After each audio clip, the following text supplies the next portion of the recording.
přátelé, jmenuji se Josef. Vyrůstal jsem v židovské rodině, kde se slovy vždy zacházelo jako s drahými kameny. Dlouho se zkoumala, než byla darována někomu jinému. Můj dědeček, moudrý muž, který žil dlouhý život, často říkal jednu věc, kterou jsem pochopil až o několik let později. Učil, že hloupý člověk se neprojevuje skutky, ale jazykem. A děje se to okamžitě. Dědeček mi ukázal, že existují zvláštní pasti. Vyslovujeme je každý den, aniž bychom si všimli, jak jako res nahlodávají náš osud. Kradou nám štěstí a ničí vztahy s těmi, kteří jsou nám blízkí. Dnes vám chci tyto znalosti předat, abyste si mohli očistit svou řeč a svůj život. A žádám vás, abyste se mnou zůstali až do samého konce našeho rozhovoru. Věc se má tak, že hlavní tajemství, tu samotnou podstatu, která všechny tyto fráze spojuje, jsem si schoval nakonec. Je to jedna krátká pravda, kterou mi dědeček odhalil ve svém hlubokém stáří. Převrací vaše chápání lidské moudrosti vzhůru nohama. A možná se právě tato slova stanou klíčem, který jste celou dobu hledali. Začněme tedy první a možná i nejzákeřnější skupinou frází. Jsou to slova, která vytvářejí to, čemu se říká syndrom odloženého života. Určitě jste je slyšeli 100krát a možná právě teď zní u vás doma. Tohle je pro hosty, nesahejte na to. Až půjdu do důchodu, pak budu opravdu žít. Nebo moc toho nepotřebujeme. Tohle je na horší časy. Poslechněte si, proč je to tak nebezpečné. Když člověk pronáší taková slova, nevědomky znehodnocuje svůj současný den. V podstatě říká vesmíru: podívej, můj dnešek není dost dobrý na to, abych jedl z krásného talíře nebo nosil novou košili. Skutečný život začne někdy později. Moudrost ale říká, že později je útěchou pro hlupáky. Máme jen teď. Život není hrubý koncept. Nebudeme mít druhou šanci ho čistě přepsat. Pokud neustále čekáte na zvláštní příležitost, abyste si dopřáli radost, riskujete, že budete čekat až do samého konce a ani si nevšimnete, že ta zvláštní příležitost byla každé ráno, když jste otevřeli oči. Nechávat si to nejlepší na později znamená nevěřit, že zítra si budete moci vydělat nebo dostat ještě víc. To je psychologie chudoby, která se vám usazuje v hlavě, i když máte kapsy plné zlata. Vzpomínám si na příběh, který se mi stal v mládí, když jsem teprve začínal chápat zákony života. Jednou jsem dědečkovi přinesl jako dárek velmi vzácný a drahý čaj, který jsem získal s velkými obtížemi. Byl jsem na sebe hrdý a když jsem mu podal krásnou krabičku, řekl jsem: dědečku, schovejme ji do skříně a otevřeme ji jen když přijedou z města důležití příbuzní. Tohle je pro zvláštní příležitost. Dědeček se na mě podíval svým dlouhým, pozorným pohledem. V koutcích očí se mu shromáždily drobné paprsky vrásek.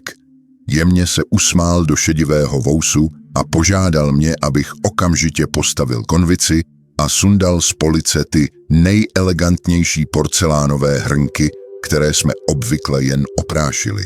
Posadil mě ke stolu a řekl slova, která nosím v srdci už 40 let. Řekl: Josefe, chlapče můj, pamatuj si jednu věc. Pokud si to nejlepší necháváš jen pro hosty, chováš se k sobě a své rodině jako k cizincům ve vlastním domě. Nejdůležitějším hostem, který k tobě každý den přichází, je tvá duše. A zaslouží si oslavu dnes, ne za 10 let. Ten večer jsme si dali ten čaj a mně se zdál nejchutnější na světě. Tehdy jsem poprvé pochopil, že oslavu netvoří datum v kalendáři, ale my sami, náš postoj. Od té doby jsem se naučil nikdy neodkládat radost. Protože, jak říkal můj dědeček, černý den může přijít sám od sebe bez pozvání, ale světlý den je třeba osobně pozvat a hned pro něj prostírat krásný stůl. Druhá věta, slova mučedníka.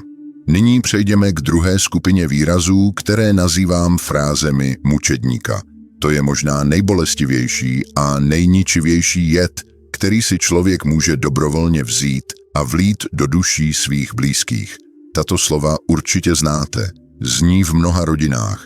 Předávají se z matek na dcery, z otců na syny a vytvářejí nekonečný řetězec viny.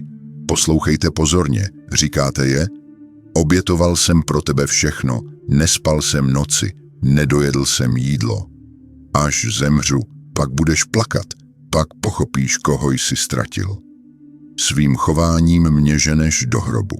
Nebo to slavné, ve stáří mi nikdo ani nepřinese sklenici vody. Proč to vůbec říkáme? Kořen tohoto problému spočívá hluboko v hrozném přesvědčení, že daný člověk jen kvůli své existenci není hodný lásky. Hluboko uvnitř je takový člověk přesvědčen, že aby byl milován, musí trpět. Toto právo si musí zasloužit utrpením. Svůj život promění v nekonečný čin sebeobětování, ale ne z hojnosti srdce, ale z nedostatku. Toto, přátelé, je skutečné obchodování, kde bolest je měnou. Člověk v podstatě říká svým dětem nebo partnerovi: podívejte se, jak špatně se mi kvůli vám je, teď mi dlužíte. Musíte mi to zaplatit pozorností, poslušností a svým životem. Ale tajemství, které se moudrým lidem odhaluje, je jednoduché a drsné. Láska je dar, ne dluh. Lásku nelze koupit utrpením. Když se snažíte vnutit milovaným vinu, nepřivazujete je k sobě, ale spoutáváte je. Ano, můžete si člověka udržet poblíž řetězy, ale řetězy ho nikdy nedonutí vás upřímně obejmout. Děti, které vyrostly pod tíhou takových frází, často buď utíkají na kraj světa, jen aby se volně nadechly, nebo zůstanou, ale žijí s neustálým hlodavým pocitem viny, který jim nedovoluje být šťastnými. A tohle si přeje milující rodič, aby jeho dítě bylo kvůli němu nešťastné? Navíc pozice mučedníka ničí samotného mluvčího. Když opakujete žiji jen pro tebe, v podstatě odmítáte svůj vlastní život. Přenášíte odpovědnost za své štěstí na bedra jiných lidí. A to je pro nikoho nesnesitelná zátěž. Nikdo vás nemůže udělat šťastnými, pokud jste se rozhodli být obětí. Židovská moudrost praví, že sklíčenost a odmítání radosti světa není svatost, ale nevděčnost vůči Stvořiteli. Pokud vám byl dán život, oči, abyste viděli oblohu, a nohy, abyste chodili, a vy si jen stěžujete a trpíte, odmítáte tento dar. Myslíte-li si, že se svým utrpením povznášíte, ve skutečnosti padáte do propasti pýchy a věříte, že váš scénář je lepší než to, co vám sám život připravil. Chci ti vyprávět příběh o jedné z našich sousedek. Jmenovala se teta Berta. Bylo to před mnoha lety, ale atmosféru v jejím domě si pamatuji tak jasně, jako bych ji navštívila včera. Teta Berta byla statná žena, ale její tvář vždy nesla pečeť všeobecného zármutku. Zdálo se, že se nikdy neusmívala jen tak. Pokud vařila večeři, dělala to s tak těžkým povzdechem, že se jídlo zaseklo v krku. Všechny její řeči se skládaly z výčitek maskovaných jako péče. Měla jediného syna Jakova, tichého a laskavého chlapce. A Berta mu každý den připomínala cenu svého mateřství. Jakove, říkala a tiskla si ruku k srdci, nevdala jsem se podruhé, abys neměl nevlastního otce. Pracovala jsem na 2 místech, abys měl ty nejlepší boty. Nechala jsem ti své zdraví v té továrně. A ty si zase trávil čas s přáteli. Chceš mou smrt? Myslela si, že těmito slovy k sobě si napoutá, že ho tak učí vděčnosti, ale ve skutečnosti mezi nimi stavěla ledovou zeď. Jakov vyrůstal se sklopenýma očima. Cítil se jako věčný dlužník, bankrotář, který nikdy nedokáže splatit tento velký mateřský čin. Necítil lásku, cítil jen tíhu. Zdálo se mu, že samotná jeho existence je příčinou matčiny bolesti. A když Jakovovi bylo 25 let, odešel nejen do jiného města, ale do jiné země, na jiný kontinent. Psal jen zřídka, volal ještě méně. Teta Berta pak celý den seděla na lavičce u vchodu a plakala, říkala všem sousedům, zde je vám vděčnost. Dala jsem mu svůj život, všechno do poslední kapky a on mě opustil. Říká se, že mi nikdo nepřinese vodu. upřímně nechápala, proč se to stalo. Vždyť se tolik snažila být dokonalou obětavou matkou. Můj dědeček, když jí jednoho dne procházel kolem, se zastavil, poslouchal její nářky, ale nic jí neřekl. Její srdce bylo uzavřené pravdě, ale když jsme odcházeli, tiše mi řekl: Josefe, podívej se a vzpomeň si. Berta si chtěla koupit synovu lásku svým utrpením. Každý den mu platila účet za polévku, za bezesné noci, za své nemoci. Ale láska se neprodává. Jakov neodešel, protože je špatný syn. Odešel, protože se vedle ní dusil. Potřeboval matku, živou, radostnou, milující, ne věřitelku, která mu mává před nosem dluhovým potvrzením. Tento příklad mě navždy poučil. Chcete-li, aby byli vaši blízcí na blízku, staňte se pro ně zdrojem světla, ne zdrojem viny. Lidé tíhnou k teplu, ne k tomu, aby platili za minulost. Přestaňte být mučedníky. Dovolte si být prostě šťastnými lidmi. A uvidíte, jak vaše děti a vnoučata budou chtít být na blízku bez nátlaku. Za třetí, fráze devalvace. To je zvyk hledat skvrny na slunci. To je úžasná, hrozná lidská schopnost vzít si jakýkoliv dar osudu, ať už je to lahodná večeře, úspěch dítěte nebo slunečný den, a okamžitě, aniž byste se pohnuli z místa, proměnit ho v něco šedého, malicherného a bezvýznamného. Určitě jste se s takovými lidmi setkali a možná jste se přitom někdy přistihli. Tady jsou tyto výrazy. Samozřejmě to není špatné, ale mohlo to být lepší. Směješ se? Pozor, budeš později plakat. Ach, tohle jsou všechno chemikálie. Nic přírodního už neexistuje. Velká věc, úspěch. Teď syn souseda, to je něco. Jaká je ďábelská síla těchto slov? Tajemství spočívá v tom, že devalvace je obranou zbabilého srdce. Člověk se tak bojí zklamání, že se rozhodne předem zklamat sám sebe. Zdá se mu, že pokud se nebude radovat příliš hlasitě, pokud hned najde nějakou chybu, pak ho život nebude moci tvrdě zasáhnout. Je to způsob, jak říct všemohoucímu: neberu tvůj dar vážně, takže mi ho nemůžeš vzít. Ale cenou za takovou obranu je věčná šeť. Když řeknete ano, ale, kladete křížek na vděčnost. A starověká židovská moudrost praví: radost nepřichází do domu, kde nevědí, jak poděkovat. Člověk, který všude hledá háček, ho nakonec najde, ale všechno ostatní ztratí. Stanou se podobnými ochutnávači, kteří místo vína hledají v něm chuť korku. A i když je víno božské, stejně řeknou: sklenice nebyla dostatečně průhledná. Obzvláště hrozná je věta: směješ se, později budeš plakat. To je starobylý temný pověrčivý strach, který zakazuje štěstí na fyzické úrovni. Člověk začne věřit, že za každou minutu úsměvu bude muset zaplatit slzami a rozhodne se vůbec neusmívat, aby si nepřivodil potíže. Žijí v věčném očekávání rány a život se pro ně mění v čekárnu na trest. A fráze jako tohle jsou všechno chemikálie nebo teď je všechno špatně udělané u svátečního stolu, to není jen reptání, je to způsob, jak se povýšit nad ostatní. Řečník v podstatě prohlašuje: vy všichni jste naivní hlupáci, radujete se z tohoto jídla a jen já znám pravdu. Jsem chytřejší, vidím podstatu. To je pýcha, maskovaná jako uvědomění. Ale ve skutečnosti takový člověk jen otravuje vzduch kolem sebe a připravuje své blízké o potěšení z komunikace a jídla. Dovolte mi vyprávět vám příběh o jednom známém mého dědečka. Jmenoval se Mendel. V našem městě ho znal každý a upřímně řečeno, mnozí se mu snažili vyhýbat, ačkoliv to byl docela laskavý člověk a docela vzdělaný. Mendel byl hodinář, mistr svého řemesla, ale měl jednu hroznou vadu duše.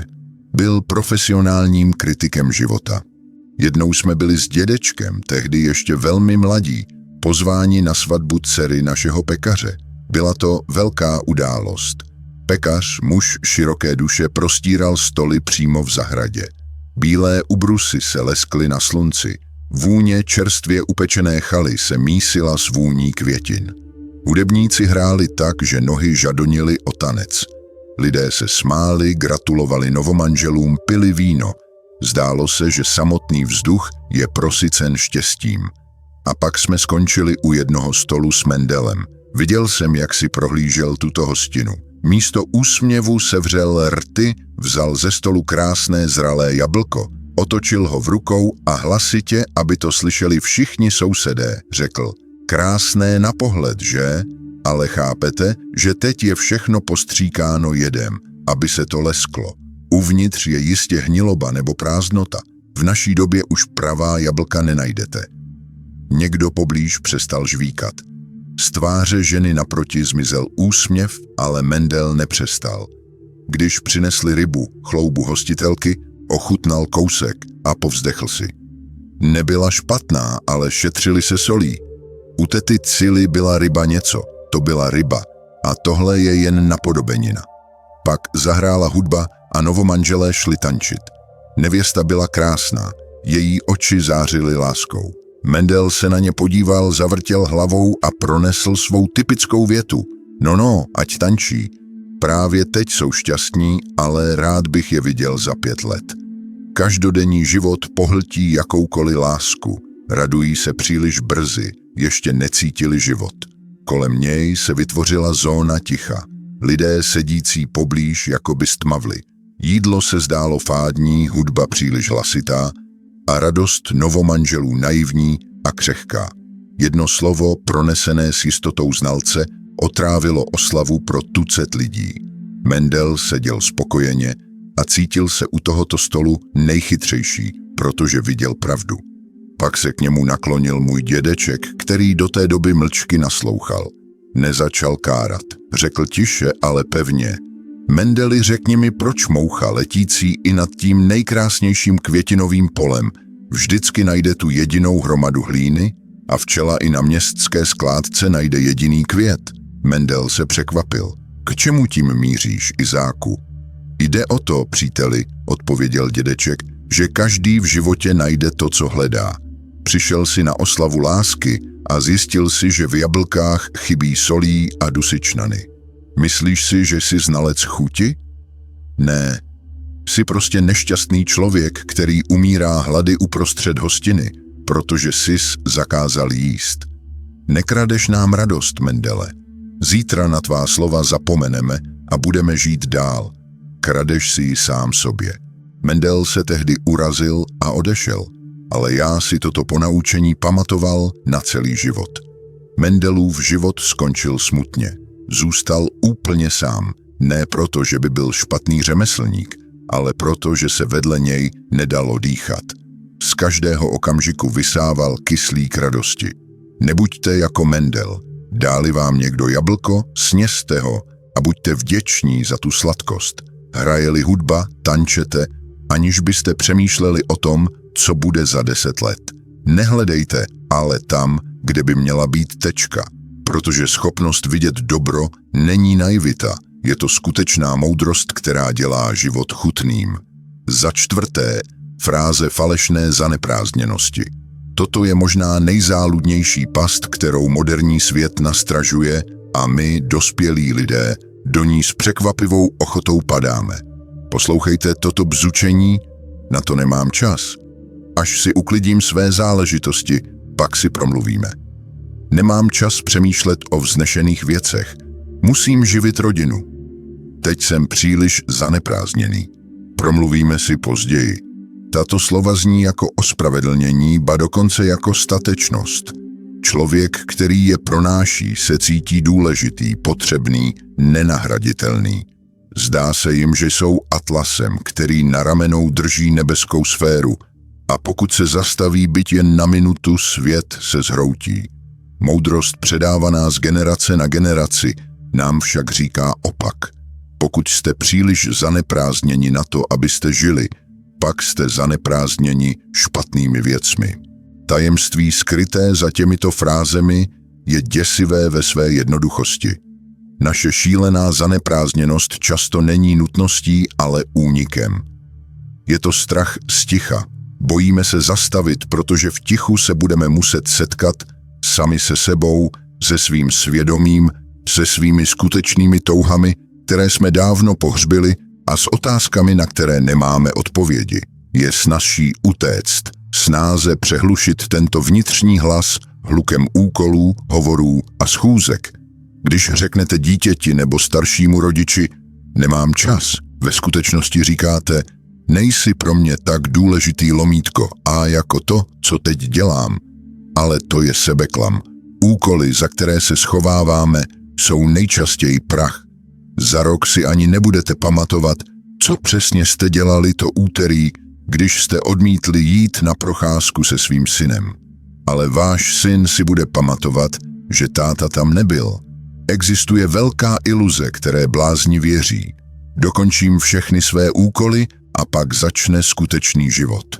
Moji drazí, pamatujte, že úkoly končí jen v jednom okamžiku, když čtou pamětní modlitbu nad člověkem. Do té chvíle budou úkoly vždycky. Jsou jako voda v řece. Jedna vlna odchází, další přichází. Pokud čekáte, až řeka vyschne, abyste mohli přejít na druhý břeh ke svým blízkým, budete čekat věčnost.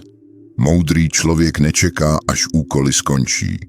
Ví, jak vystoupit z tohoto proudu na břeh, osušit se a obejmout ty, kteří jsou mu drazí. Výraz mám rodinu, kterou musím živit, který muži často používají, aby se ochránili před srdečnými rozhovory s manželkami a dětmi, je také pastí.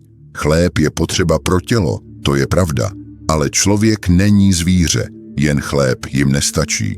Pokud přinesete domů zlato, ale nepřinesete teplo, váš domov zůstane studený. Duchovní lenost se často skrývá pod maskou workoholismu. Je snazší vydělat si minci navíc, než strávit hodinu těžkým, upřímným rozhovorem, pohodlým, péčí o duši. Chci vám vyprávět příběh o jednom muži jménem Zalman. Bydlel vedle nás, když jsem byl už teenager. Zalman byl, jak se říká, velký chlap tělem i podnikáním. Obchodoval se dřevem. Celé město vědělo, že pokud potřebujete nejlepší prkna, jděte k Zalmanovi. Ale vidět Zalmana klidného bylo nemožné. Vždycky byl v běhu. Kapsy měl plné bankovek, v hlavě se mu rojila čísla a ruce si neustále hrály s hodinkami na řetízku. Zalman měl krásnou ženu Rivku a 3 děti, ale téměř je nikdy neviděl. Ráno odcházel, když ještě spali, a vracel se, když už spali. V sobotu, kdy se má odpočívat a věnovat čas duši a rodině, seděl Zalman u stolu, ale oči měl skelné. V duchu počítal krychlové metry dřeva a zisk. Jednou ho můj dědeček potkal na ulici. Zalman se někam řítil a srážel kolem jdoucí, červený, spocený, s šíleným pohledem. Dědeček mu zablokoval cestu holí. Zalmane, stůj, řekl dědeček. Kam běžíš, že jsi ani nepozdravil staršího? Ach, odpusť mi, Rebe Josefe, vydechl Zalman a otřel si čelo. Nemám čas, absolutně žádný čas. Hoří zásilka dubového dřeva, dodavatelé čekají, konkurence mi je v patách. Potřebuji nakrmit rodinu, musím vybudovat budoucnost pro děti. Až postavím podnik na nohy, postavím nový sklad, pak si odpočinu. Dědeček se na něj smutně podíval a zeptal se, Zalmane, jsi si jistý, že běžíš ke svému cíli a ne za něj? Nemám čas luštit hádanky, mávl rukou a utekl. Uplynulo 10 let. Zalmanovi se skutečně dařilo. Stal se nejbohatším obchodníkem se dřevem v okolí. Postavil obrovský dům, který vypadal jako palác. Ale jednoho dne se stalo to, co se stává každému. Čas si vybral svou daň a jeho srdce, unavené závodem, selhalo. Lékaři ho uložili do postele a zakázali mu na celý měsíc vstávat. Poprvé po mnoha letech se Zalman ocitl v tichu.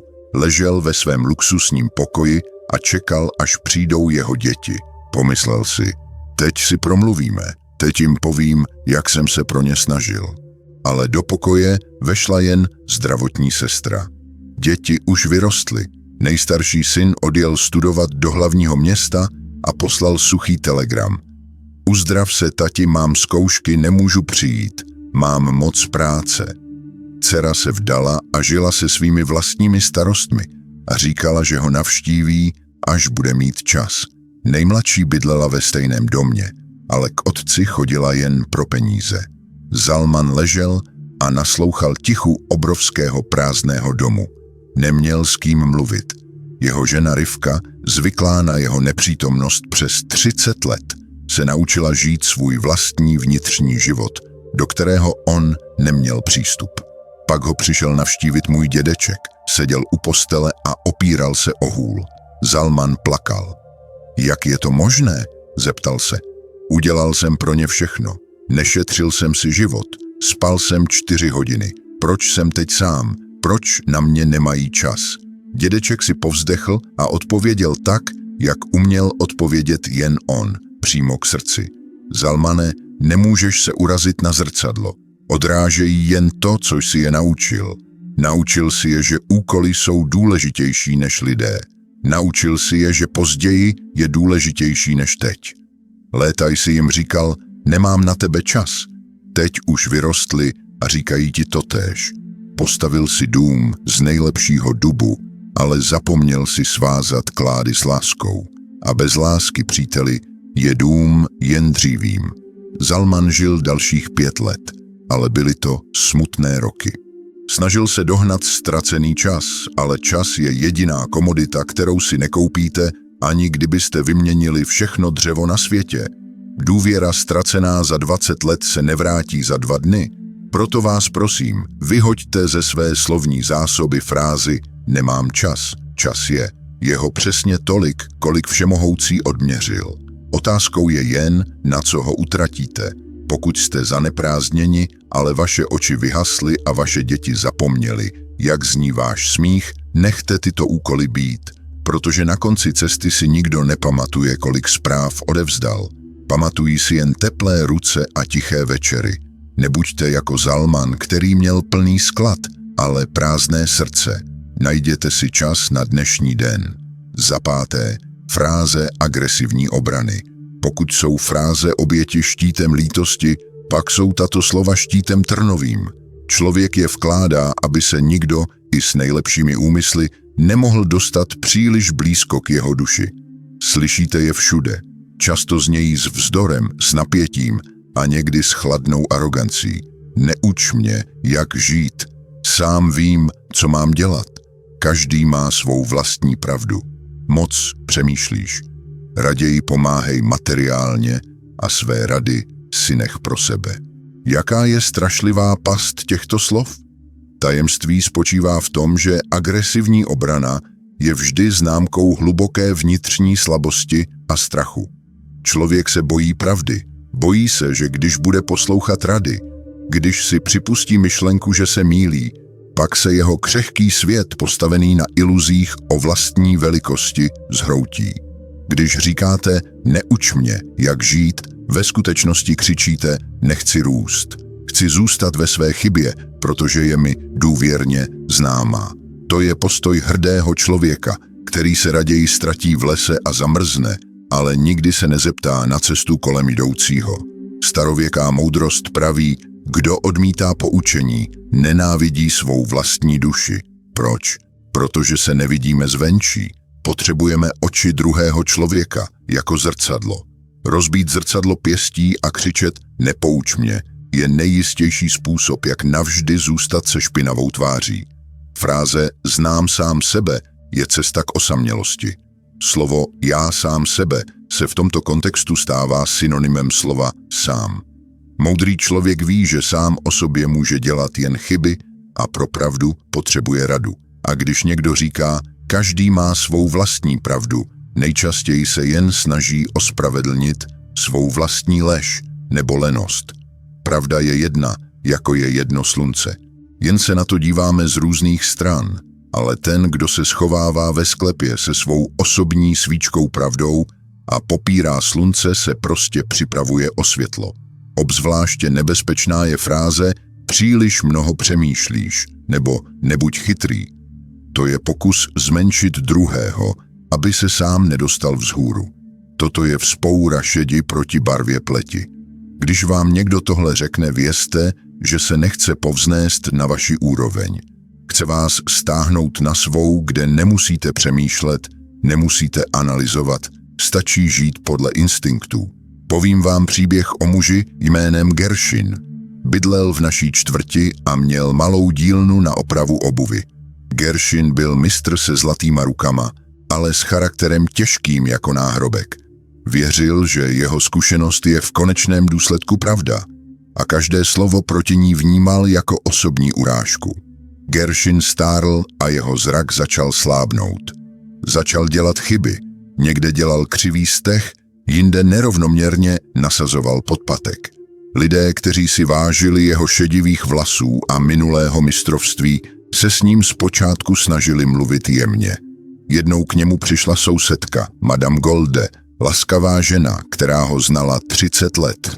Přinesla boty a poněkud v rozpacích řekla: Geršine drahý, minulej si podpatek udělal trochu výš, než bylo potřeba. Bolí mě záda. Možná by si směl pořídit silnější brýle nebo rozsvítit jasnější lampu. Nebo se zeptám synovce, ten ti nastaví lepší světlo. Geršin zrudl, hodil botu na pracovní stůl a křičel tak hlasitě, že to bylo slyšet až na ulici. Ženo, ty mě budeš učit, jak se nazouvají podpatky? Držel jsem v rukou kladivo, když si ještě lezl pod stůl. Neuč mě žít, sama znám práci, každý mistr má svou pravdu. A moje pravda je, že tě záda bolí od stáří, ne od mých podpatků. Vezmi si boty a jdi, ke komu chceš. Madame Golde odešla tiše se slzami v očích. Nechtěla ho urazit, chtěla mu pomoct. Ale Geršin mu vyndal trny. To pokračovalo rok co rok. Klienti se mu snažili navrhnout: Geršine, teď nosí jiné podrážky. Geršine, tohle lepidlo moc nedrží, je tu nové, lepší.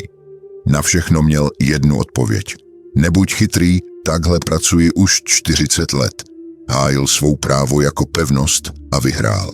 Hájil své právo se neměnit, jen jeho pevnost se vyprázdnila. Lidé k němu přestali chodit, ne proto, že by byl špatný člověk, ale proto, že s ním nebylo možné komunikovat.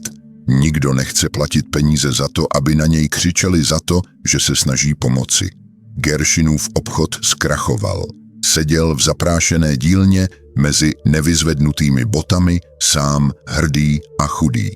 A i tehdy říkal vzácným kolem jdoucím: lidé dnes zhloupli, nechápou skutečnou kvalitu, ale já jsem se neohnul. Zůstal jsem věrný sám sobě.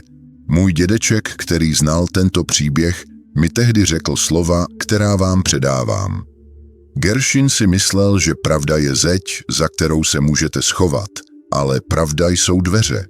Pokud je budete držet zamčené závorou, znám sám sebe, nevstoupí do vás ani prosperita, ani úcta, ani láska. Nebuďte jako Geršin. Když vám někdo dá radu, i když je vám nepříjemná, nespěchejte s vytažením štítu a křikem neuč mě. Nadechněte se, pokořte svou pýchu a pomyslete si, co když je v těchto slovech zrnko, které mi pomůže stát se lepším. Moudrost začíná tam, kde končí fráze všechno vím sám. Dovolte světu, aby vás učil a nikdy nebudete osamělí. 6. věta: znehodnocení snů. Říkám jim fráze znehodnocení snů nebo slova, která stříhají křídla. Zní tak všedně, tak moudře a prakticky, že si je často bereme s rezervou. Poslouchejte pozorně, říkali vám někdy takové věci? Buďte jednodušší a lidé k vám budou přitahováni. Sestupte z nebes na zem. Nežili jsme bohatě, nemá smysl začínat teď. Tohle není pro nás, jsme malí lidé. Nebo hrubé, kam lezeš s tím tvým obličejem? Jaké je to hrozné tajemství těchto slov? Proč jsou tak nebezpečná? Jde o to, že tyto fráze jsou kotvy. Jejich úkolem je udržet vás na dně, v šedi, v té samé stabilitě, která vypadá spíše jako bažina než pevná země.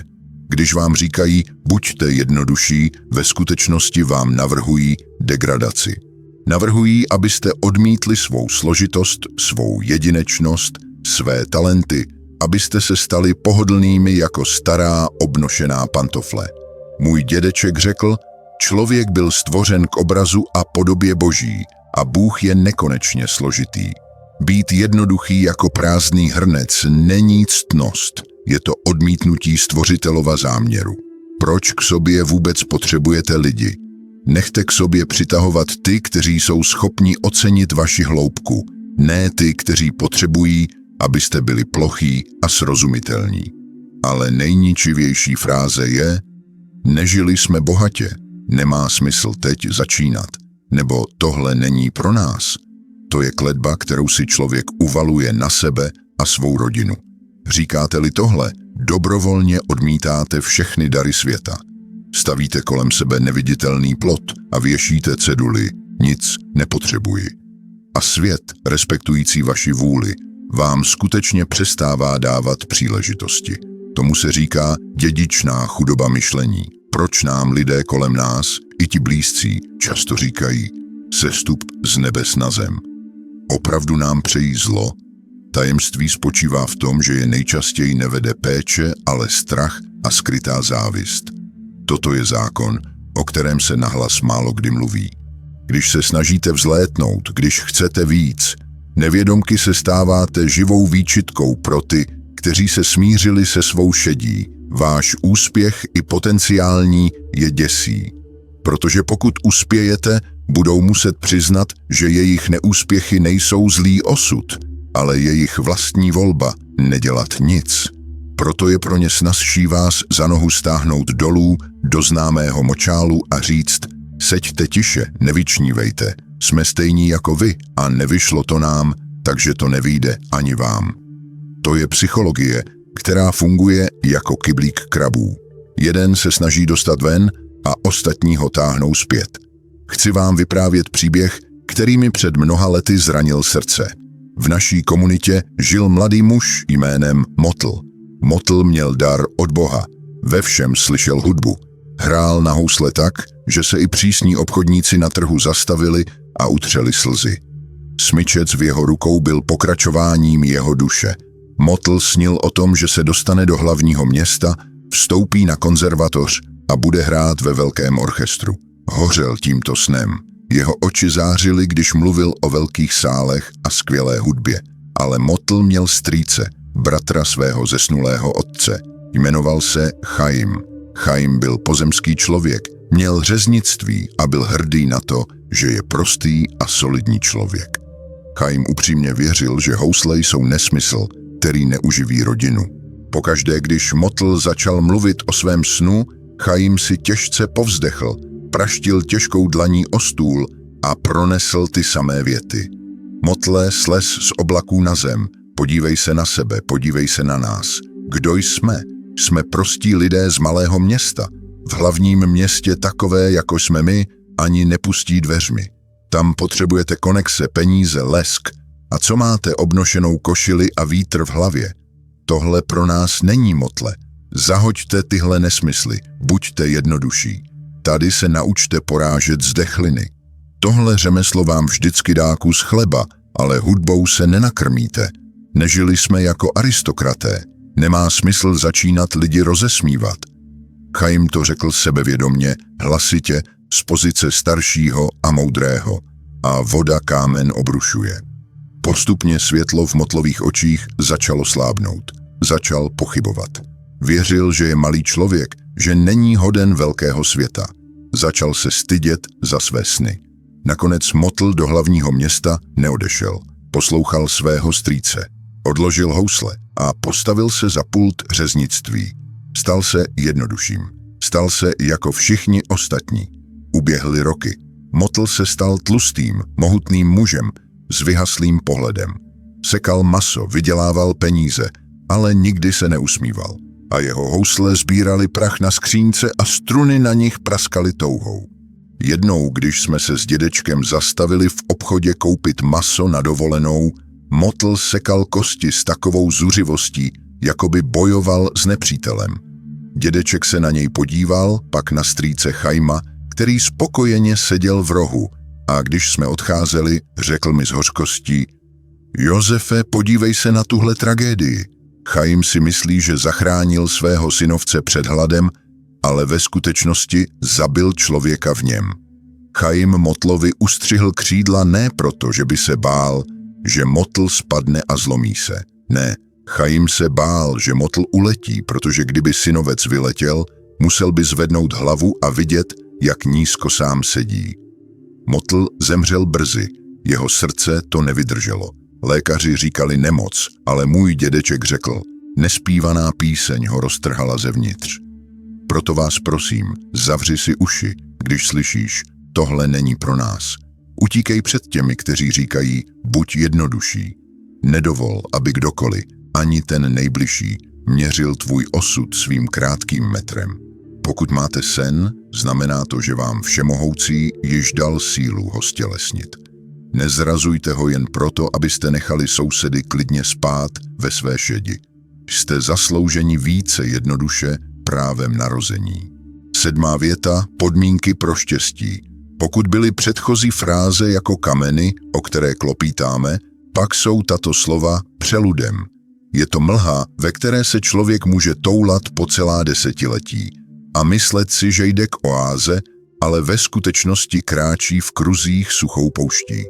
Tuto skupinu frází nazývám podmínkami pro štěstí nebo iluzemi budoucnosti. Slyšíte je neustále. Zní jako naděje, ale chutnají jako peliněk. Kdybych jen měl jeho peníze, opravdu bych žil. Tráva je zelenější tam, kde nejsme. Od pondělí určitě. Až se přestěhuji do hlavního města nebo do jiné země, pak se všechno změní. Až zhubnu, ožením se, rozvedu se, pak budu šťastný. Jaká je ďábelská lstivost těchto frází? Tajemství spočívá v tom, že ten, kdo je pronáší, klade Bohu podmínky. Vyjednává se Stvořitelem. Říká, Pane, odmítám být dnes šťastný za okolností, které jsi mi dal. Moje radost je zablokovaná a klíč k ní leží v budoucnosti, která ještě neexistuje. To je největší sebeklam. Pošetilý člověk žije v režimu konceptu. Zdá se mu, že právě teď jen zkouší, píše na okraj, vytrvává. A skutečný zářivý život plný chuti začne později, až se hvězdy seřadí, až se změní počasí, až přijdou velké peníze. Ale moudrost, kterou jsem vstřebal s mateřským mlékem, říká: štěstí není cílová stanice, kam se dostanete koupí jízdenky. Štěstí je způsob cestování. Pokud se nemůžete radovat, když sedíte na dřevěné stoličce, nebudete se radovat, když sedíte na zlatém trůnu. Proč? Protože se trůn změní, ale vy zůstanete stejní. Fráze tráva je zelenější tam, kde nejsme my, je hymnou věčných uprchlíků. Víte, proč je tam dobře? Právě proto, že tam nejsme. Ještě jsme si tam nepřinesli svou nespokojenost, závist, strach a prázdnotu. Jakmile tam dorazíme, tam se změní v tady a stane se zase špatným. Blázen se s sebou nese jako hlemýšť svou ulitu. Kamkoliv běží, přináší si s sebou své problémy, těžkou povahu a zakalené brýle, skrz které se dívá na svět. A věta začnu v pondělí. Ach, tohle je nejkratší a nejsmutnější modlitba lenivého ducha. Můj dědeček řekl, Všemohoucí nemá pondělky, má jen věčné přítomnost. Pondělí si lidé vymysleli, aby měli zákonné právo nebýt ještě 7 dní sami sebou. Čekání na pondělí je krádeží života od vás samotných. Kradete si neděli, sobotu, pátek a považujete je jen za čas čekání. Ale kdo vám slíbil, že toto pondělí přijde? Obzvláště ničivá je věta, kéž bych měl to, co má on.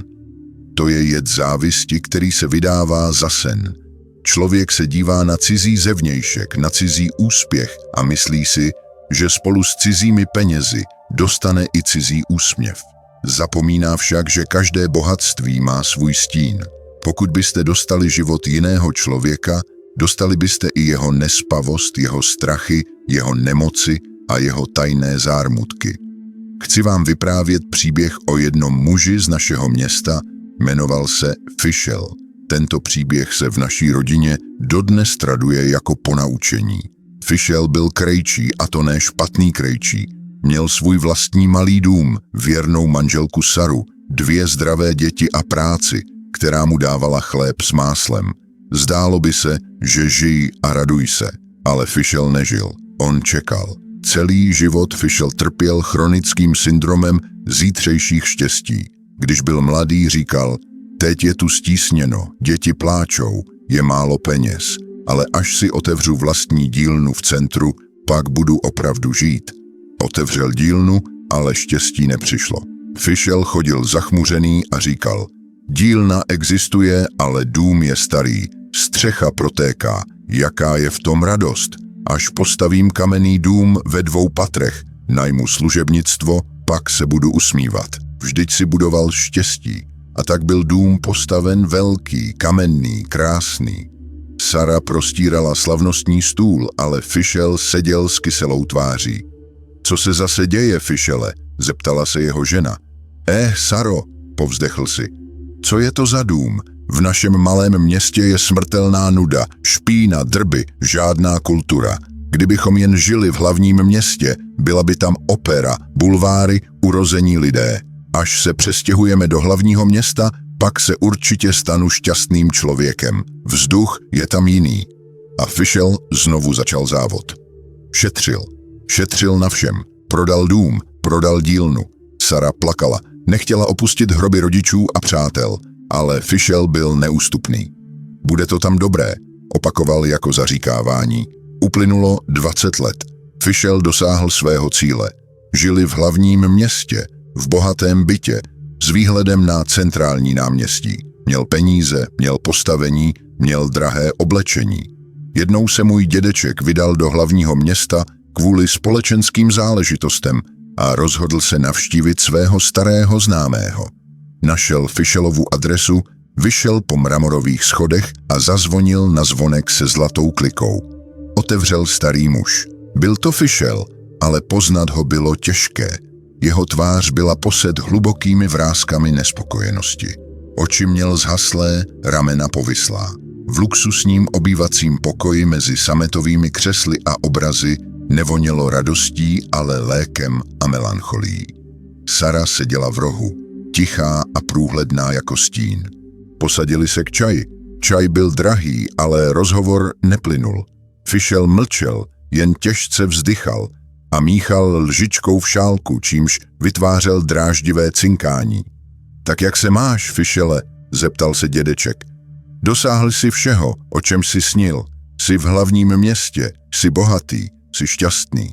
Fischel k němu zvedl oči plné slz a hněvu a náhle udeřil pěstí do drahého stolu. Šťastný, Izáku, děláš si ze mě srandu. Podívej se na tohle město. Hluk, povyk, špína. Lidé tady jsou vlci. Každý potřebuje jen tvé peníze. Sousedé se nezdraví. Počasí je hrozné. Buď déšť nebo vítr a moje zdraví, bolí mě záda, nohy nechodí. A Sára pořád mlčí. Ne, Izáku, tady není život. Pochopil jsem jednu věc. Měl jsem jet k moři. Říká se, že na jihu u teplého moře je opravdový ráj. Tam nebolí kosti, je tam slunce. Až tady všechno prodám, přestěhujeme se k moři a pak konečně... Dědeček se na něj s velkou lítostí podíval. Čaj nevypil. Odstrčil hrnek a řekl slova, která se vryla do paměti každému, kdo tento příběh slyšel. Fischele, přestaň, k moři nepůjdeš. A víš proč? Protože moře neexistuje. Pro tebe nikde neexistuje. Celý život si běžel za horizontem a myslel si, že tam vychází jiné slunce. Ale slunce je jen jedno. Vyměnil si chatrč za palác, vesnici za hlavní město, ale zapomněl si na to hlavní, změnit hlavu. Přestěhoval si starého, bručoucího, nevděčného Fischela do nového domu. A tento Fischel otrávil i tady vzduch. I kdybych tě usadil v rajské zahradě, za den řekneš, že ptáci zpívají příliš hlasitě a jablka voní příliš sladce. Problém není ve městě, Fischele. Problém je v tom, že hledáš štěstí venku a ono vždycky bylo uvnitř. Zabil si svůj život čekáním. Fischel se tehdy urazil. Nikdy to nepochopil. Opravdu se začal připravovat na stěhování na jih, ale nezvládl to. Jeho srdce se zastavilo přímo uprostřed balení mezi krabicemi a kufry. Zemřel, když se připravoval na život. Tento příběh je pro nás všechny přísným varováním. Podmínky pro štěstí jsou lež. Štěstí je bezpodmínečné. Je to jako dýchání. Buď dýcháte teď, nebo jste mrtví. Nemůžete říct, budu se plně nadechnout, až si koupím nový nábytek. Proto vás prosím, vyhoďte z hlavy frázi tráva je zelenější tam, kde nejsme. Staňte se těmi, s nimiž je tady dobře. Přestaňte čekat na pondělí. Začněte žít tuto středu, tento čtvrtek. Radujte se z toho, co je. Horký čaj, telefonát od přítele, kočka vrnící poblíž, déšť za oknem. To je život. Další už nebude. Nebuďte jako Fischel, který zemřel jako bohatý chudák, aniž by z duší vybalil kufr. A teď to nejdůležitější. Kvůli čemu jsem vás požádal, abyste zůstali až do konce. To samé tajemství, které mi dědeček odhalil, když jsem byl ještě mladý, vznětlivý a příliš rád poslouchal zvuk vlastního hlasu. Posadil mě naproti, podíval se mi přímo do duše a řekl slova, která se stala mým kompasem. Zapamatujte si je. Chytrý člověk slyší sám sebe, moudrý slyší ostatní a Boha a blázen jen mluví. Pochopte hloubku toho, když mluvíme, jen opakujeme to, co už víme. Nerosteme, jen děláme hluk, ale když stichneme a začneme naslouchat, svět nás začne učit. Všechny problémy, o kterých jsme dnes mluvili, všechny tyto pasti se rodí v okamžiku, kdy člověk přestane naslouchat. Přestává slyšet bolest milovaných, přestává slyšet náznaky všemohoucího a slyší jen jejich stížnosti a ospravedlnění. Hloupost není absence mysli, je to hluchota srdce. Probrali jsme s vámi 7 hrozných řečnických návyků. Mluvili jsme o tom, jak nebezpečné je odkládat život na později, jak destruktivní je dělat ze sebe oběť a jak nás pýcha uzavírá před pomocí. Závěr je jednoduchý jako chléb na stole. Vaše slovo je oděvem vaší duše. Pokud jsou slova špinavá, potrhaná, plná stížností a hněvu, pak duše v nich zmrzne a onemocní. Ale jakmile odstraníte odpadky ze své řeči, přestanete si stěžovat a začnete být vděční, život se začne měnit. To není magie, to je zákon duchovního světa. Co vychází z úst, vrací se k osudu. Očistěte svou řeč a očistíte cestu před sebou. Přátelé, pokud vás tento rozhovor zahřál, pokud jste v něm našli užitek, žádám vás o podporu naší práce. Dejte tomuto videu like, tak pochopíme, že naše úsilí nebylo marné. Přihlaste se k odběru kanálu, ať se rozšíří náš okruh moudrých lidí. A mám na vás jednu prosbu. Napište do komentářů podrobnou odpověď. Která z těchto 7 skupin frází se vám zdála nejnebezpečnější a proč? Možná jste se v některé z nich poznali sami nebo své známé. Podělte se o svou moudrost. Je pro mě velmi důležité znát váš názor. A v dalším videu vám povím o věcech ještě důležitějších než slova. Bude to rozhovor, který dokáže doslova zahojit staré rány, které v sobě nosíte už léta. Nenechte si ho ujít. Bude to velmi potřebné video. Žijte teď, starejte se jeden o druhého a ať vaše slova přinášejí jen světlo.